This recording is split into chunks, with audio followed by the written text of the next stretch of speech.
Greetings, everyone, and Happy New Year. Welcome to the spring semester of GradTV, for grad students, by grad students. We have a lot to cover this semester, starting with a jam-packed episode today. A graduate student is representing Morgan in Washington, a preview of the Grind Conference, and a nod to Black history, all coming up. We'll start today's episode with our first event of the spring semester. The Social Justice Committee organized the Vision Board Social on Friday, February 2nd in the Rawlings Hall Conference Room. It was a time to get artistic as Morgan students had the opportunity to interact with community members, including the team from Baltimore Ceasefire 365. The consensus from the social? Setting individual goals is the first step in coming together for greater. And their rationale for doing the vision board is to keep themselves accountable. So I think if we all put together the vision board, we'll have something that we can visually see. So making sure we're checking off on different goals. You have to do it for yourself before you can come together and vision things big with other people. So I love that this was the life-affirming event that Morgan decided to do. The event was well attended with over 30 participants. The Social Justice Committee reminds everyone to stay on the lookout for more events.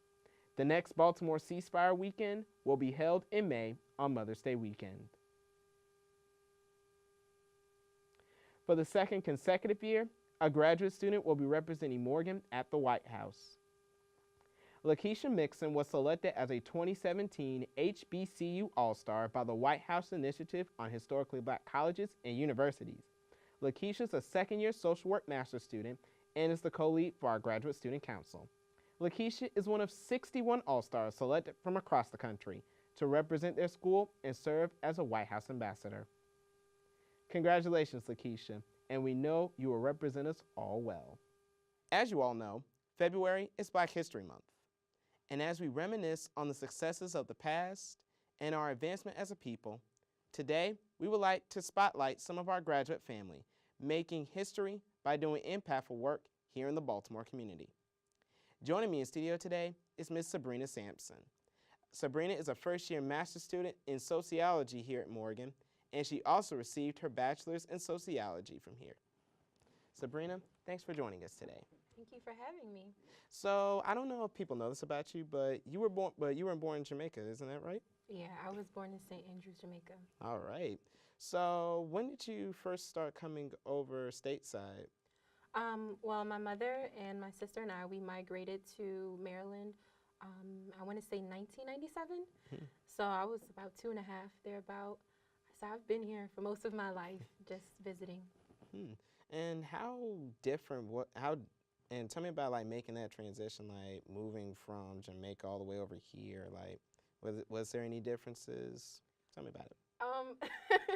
Was there any differences? Yes, major differences, but luckily I can say that I came over young enough that I was able to adapt to the American culture, and I had really great parents that wanted me to still be connected with my Jamaican heritage, so I did get to visit every summer. Went up into my teenage years, so I'm just trying to get back there as an adult. And what about the island do you miss most? What about the island do you miss most? What do I miss the most? Other than the weather, I would definitely say the food. When you're on an island, most of the food is a lot fresher. You can pick things off of trees and just wash them off and eat them. I don't eat meat anymore, so that's not an issue, but the meat there is a little fresher. You get to see them, what you're about to eat and how it's being prepared. So tell us about how you ended up at Morgan, like for your bachelor's. Well, it's a funny story.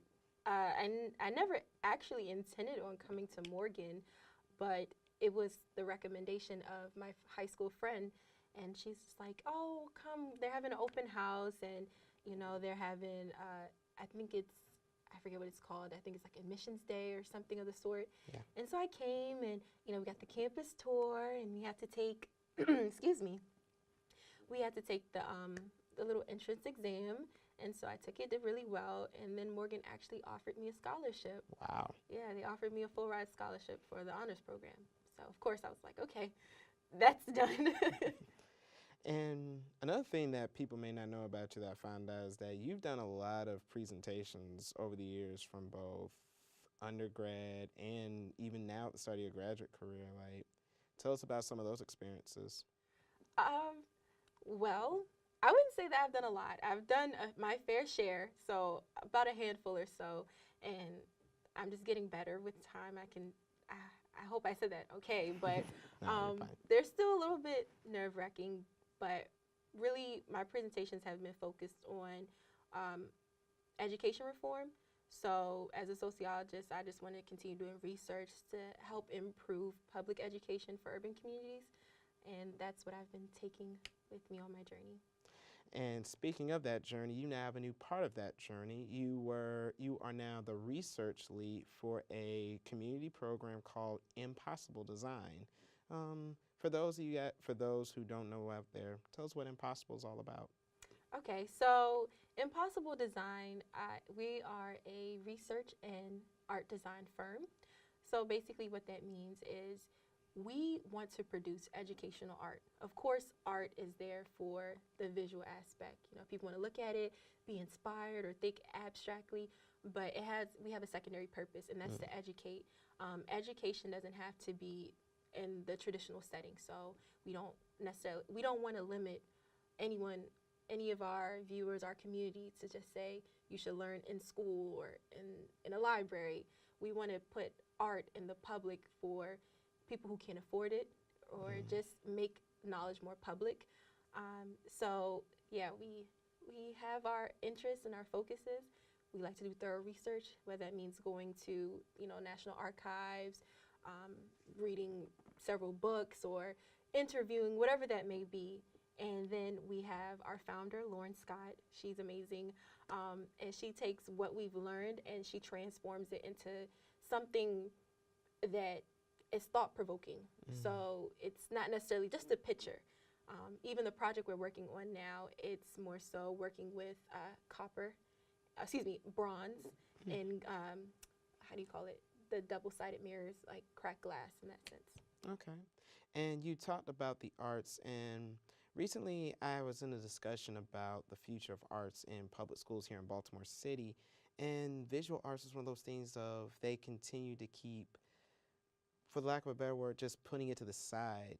Where does Impossible kind of see themselves furthering Baltimore's city's youth through the art that they do? That's a great question. I would absolutely say yes.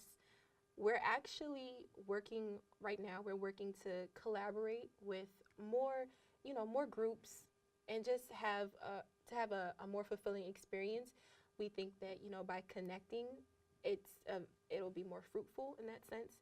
So hopefully we get a large enough think tank so we're meeting everyone's need. We don't want that's why we're doing it, for people like the children who are in schools and don't have access all the time, or can't make those trips to places that are further away, like the Smithsonian.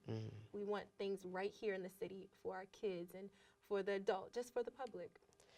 And the second thing that you said earlier that caught my attention was all your research you've done. Take me back. What's that one research that you've done? You say you've been to the Smithsonian. You say you've been to the National Archives. But what's that one research that's just been like, wow, like this is really opening my eyes to this? I would say most of my research is like fact uncovering, if I can say that. So I do a lot of fact checking. So that means like books and manuscripts, whatever the case may be. The most revelation, what's the word I'm looking for here? The turning point for me in the research was reading about the Worley versus Buchanan case, so court cases. And it just gave me a chance to really reflect on Black history, all of the movers and shakers in the past and what they've done, and just to really appreciate, their minds, like going into a court case with these strategic plans and actually winning. And that's a big win, not only for the city of Baltimore, but for Black people in general. And how would you say Impossible has influenced your research with sociology or vice versa? I want to thank Impossible.Design for helping me rediscover my love for reading. Wow. So anytime you do research, it's a lot and a lot of reading. And I've managed to up my skills where I can read faster, more thoroughly. Yeah, and like I said, fact checking. So having just changing my mind and how I read through things, I think it's definitely benefited me as a sociologist and a researcher. Well, Sabrina, it's been an honor having you on our show. Thank you so much, and best of luck to you and the rest of the Impossible.Design team as you guys continue to strive to do greater here in Baltimore. Thank you. If you want more information on Impossible.Design, visit their website at www.impossible.design. Again, that's www.impossible.design. You can also access them on social media with the handle Impossible.Design. In our second spotlight, we want to introduce you to a doctoral student who originally came to Baltimore to pursue a career. Now he's helping to build the community one event and one connection at a time. Take a look. Rudines Vital has a genuine personality, but don't take my word for it.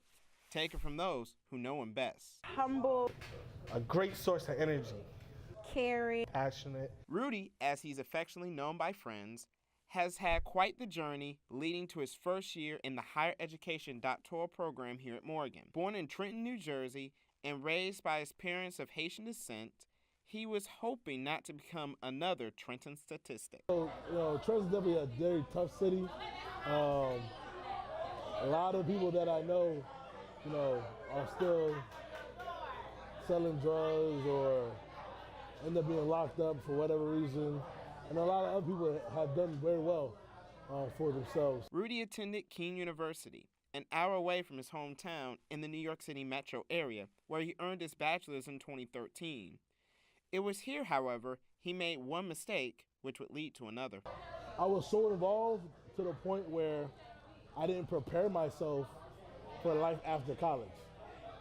So I graduated and really didn't have anything to show for it. So I graduated, and because of being hard-headed in that fashion, I ended up being jobless for like 7 months. Determined to find an opportunity, Rudy began seeking a new environment and also found a new direction. If I really want to start pursuing a career, I'm gonna have to leave New Jersey. So I started looking at different jobs and different connections, and then one of my, my mentors were telling me about, you did a lot of higher education stuff, looking into higher ed, as maybe a starting point and maybe an opportunity to get your master's. With that advice, Rudy's career path began taking focus. He moved to Baltimore in 2014 after accepting a position at Coppin State University and later enrolling in the Master's of Public Administration program at the University of Baltimore. But for Rudy, Baltimore was not quite love at first sight. So when I first came to Baltimore, my mindset was get a master's, get your professional experience, do your time like a jail sentence, and go right back. Nevertheless, Rudy took the advice of a frat brother he had just met and started getting out in the community. Then something funny happened. I made a lot of friends. I made a lot of lifelong friends beyond just associations. As Rudy began to build on his newfound friendships, a movement began to take place. That initial meeting, we just had conversations, and then it built to another meeting, and another meeting. And I would say by around that third meeting, we said, you know what? Why don't we actually make something of this? The result was the creation of Be More R.I.S.E, remedy injustice by setting the example in the summer of 2016. And ever since then, Rudy has been leaving his mark within the leadership team. Rudy brings to the table a sense of progressive thinking. So he's always a couple steps ahead of us. Rudy has brought a sense of urgency for us, a sense of belonging. He really brings us all together. Be More R.I.S.E has been organizing events ranging from fitness to healthy eating to financial literacy to networking. I had the honor of joining Be More R.I.S.E at their first event of 2018, held at Rope Walk Tavern in Federal Hill. This holds a special place for Be More R.I.S.E because Our actual launch event was in September 2016. Lo and behold, it was actually here. the event, titled A Culture for Love, gave young professionals an opportunity to network professionally and personally while enjoying performances from Baltimore spoken word artists. A hero wearing a badge like it's an honor, but how do I explain the horror? Rudy says, despite a rough start, everything worked out for the best. There was some minor things that occurred that,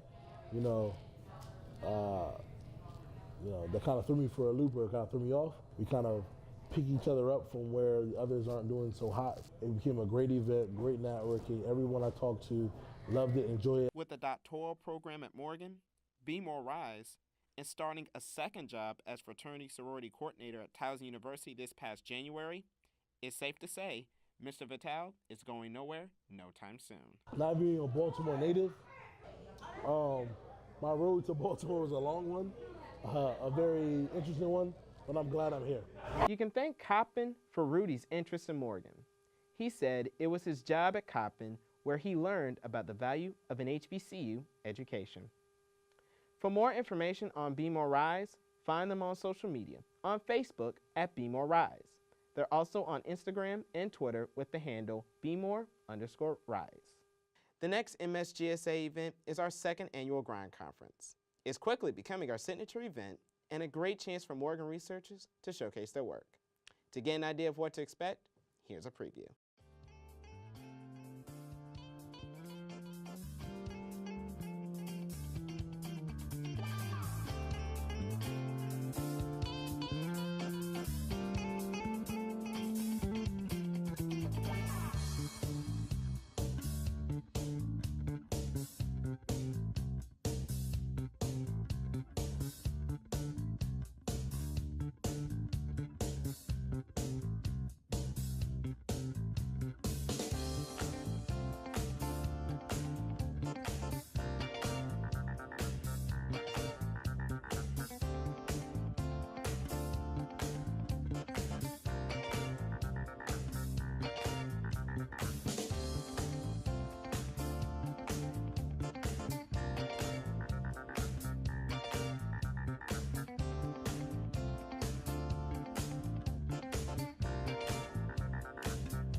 The conference will be held on Friday, March 9th from 8 a.m. to 5 p.m. in the University Student Center. Registration is free and breakfast and lunch are included. For more information on the conference and to register, visit the conference website at www.morganstategrind.org. Now, here comes some more announcements you need to know. Attention all active and veteran military members and spouses. The Pat Tillman Scholars Fellowship Program is accepting applications. Applicants must be full-time students with a minimum 3.0 GPA. The deadline for applications is Thursday, March 1st. For more information and to apply, visit the Foundation's website at www.pattillmansfoundation.org. Are you a master's student interested in pursuing a PhD? Morgan is hosting the GEM Consortium Grad Lab on Saturday, March 3rd in the CBIS building. Network with faculty and STEM industry professionals. There is also a networking reception on Friday, March 2nd. Times are shown on screen. Registration is free and open to all students. For more information and to register, log on to www.gemfellowship.org/gradlab. Lastly, MSGSA is working on creating a graduate writing center. An email sent out earlier this month from the Graduate Council addressing the need for the center and gaining faculty support. If you have any questions or would like more information, email msgsa@morgan.edu. That concludes our February episode of GradTV. To stay informed, Like us on Facebook, and visit our site on Blackboard by searching Morgan State Graduate Student Association. You can also email us at msgsa@morgan.edu. Thanks again for joining us. I'm David Lawrence, and we'll see you next month for more GradTV. Bye for now.